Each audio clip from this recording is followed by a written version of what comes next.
Gang, JetsParkingLot.com. I'm your host, Ivan Garcia. This is game number 3, baby, the 3rd home game. Unfortunately, we missed game number 2. October 14th is going down today, guys. Jets, Eagles, check us out. We're gonna keep you tuned in. There's a lot of madness. The cars are coming in. Stay tuned.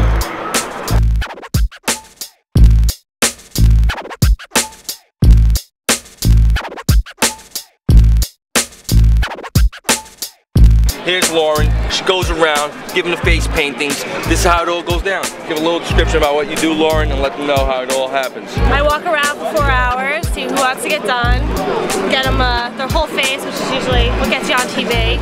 Or they can get their stencils, or if you're bald, you can get the whole helmet. Oh wow. I do. Oh wow. I've been doing it for 6 years, so. All right, and what's the company you work for? Game Faces. Game Faces. Game Faces, JetsParkingLot.com. Ivan Garcia, Lauren, that's what it is. This week in Jets history. September 14th, 1969. The Jets record their first victory at Buffalo, defeating the Bills 33-19. Weebu Banquet's 100th victory as a head coach. It's the Birdman right here. He's going to let you know a little bit what he thinks of the Jets season, how things are going, you know, and you know, how we'll look towards the end of the season. Well, it's been an ugly year so far. I put all the pressure on Chad. You know, his arm is not what it used to be. We don't throw the ball downfield, so we're 3-yard passes aren't quite doing it. It's hurting our running game. The field gets squished. So I'm hoping Mangini gets some balls today. At a certain point, if it starts getting ugly, pull him and let the kid play. Let's see what he can do. It looks like the one good quarter that the Kellen Clemens had. He had a gun of an arm, and it'll just open up the offense. It'll free up the running game.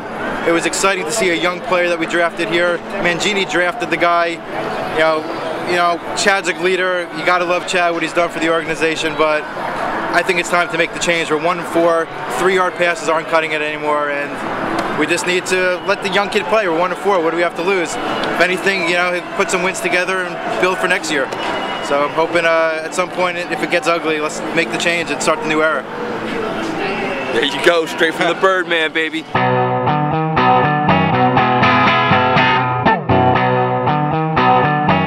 This week I want to talk about a little bit about the quarterbacks and you know, where we stand with that right now. Problem is, Chad Pennington's been with us. He's done a good job. He's a hard-nosed guy. He's tough. He comes back from injury. He's a smart quarterback. But the arm is looking a little shabby these days, and I think it's time to start thinking about putting in that other strong arm they got behind him, and that's Kellen Clemens. He showed he's got a good gun, and you never know. I think it could help us. So they're at a point where they got to really decide if this is the guy. They got to throw him in there if Chad struggles a little bit. He definitely struggled second half last week, and maybe Clemens could have picked it up, but that's what they really got to start looking at. I got mixed feelings. Chad's tough, again, been with us, been there, got us to the playoffs, but it's time to look forward. It's time to look to the future. Way to describe the season, disappointment. Absolute disappointment so far. Last year, honestly, I don't blame it all on Mangini though. Last year, 10-6, no one expected it. This year we had higher expectations. At 10-6, you gotta do better this year. Didn't happen. I mean, you can't blame it all on him. Pennington, it's kind of like Joe Torre. You love both guys, but you know what? It might be time for both of them to go. I mean, even though you got a little feeling in your heart for them, it just doesn't really. It might just be time for them to go. You know, people are saying. The other hand, this is Pennington's week. This is going to decide if it's his time to go or not. He's always been the guy that when the fans been down in the past couple years, he's always come through and done something big for us. So this is his week to do it. He doesn't do it this week, shows something's wrong. I've been wondering, is there something wrong with the arm?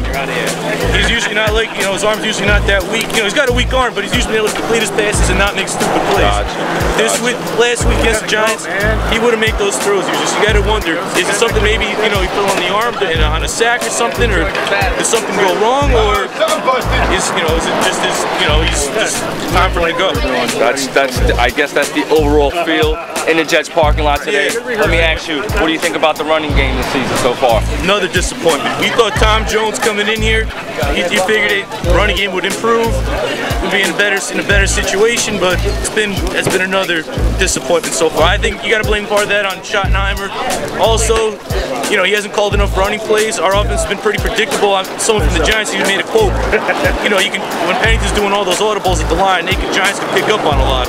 Which makes you wonder, was Belichick really spying, or was it something that, you know, you could just pick, you know, any team could pick up on us?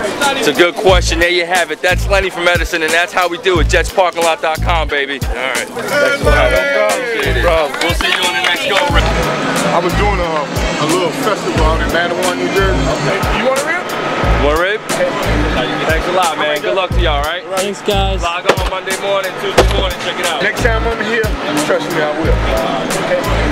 This is how it goes down. This is the madness. This is what it is. JetsParkingLot.com.